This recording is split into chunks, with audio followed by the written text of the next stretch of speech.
రావణుడి బాణాలు రాముని రథాన్ని నాశనం చేశాయి. రామా, నీ రథం లేకుండా నువ్వు బలహీనుడివి. నా బలం రథంలో కాదు, ధర్మంలో ఉంది. ఇంద్రుడు రాముని కోసం దివ్యరథాన్ని పంపించాడు. ప్రభు, ఈ రథం మీద ఎక్కి రాక్షసేశ్వరుడిని జయించండి. ఇది దేవతల ఆశీస్సుల ప్రతీక. ఆగు, ఈ షాట్ ను స్కిప్ చేయకు, పూర్తిగా చూడండి.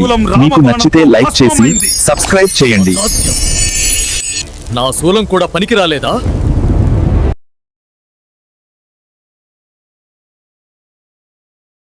రాముడు సముద్రంలా ప్రశాంతంగా ఉన్నాడు. ప్రభు, మీ శాంతమే మీ శక్తి.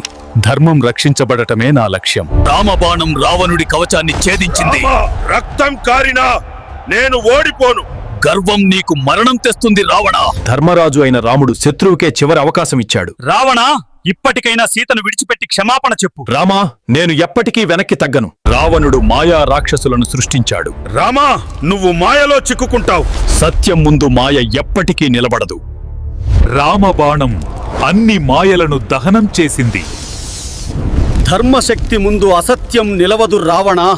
గాయాలతో ఉన్న రావణుడు ఇంకా ఉన్మాదంగా పోరాడుతున్నాడు. రామా, నేను పడిపోవడం అసాధ్యం. రాముడు ధ్యానంతో బ్రహ్మాస్త్రాన్ని ఆహ్వానించాడు. ఓ దేవతలారా, ధర్మానికి బలమివ్వండి. రావణుడి చివరి ఆయుధాలు రామబాణం ముందు నిలబడలేకపోయాయి. అసాధ్యం. నా శక్తులన్నీ వ్యర్థమా?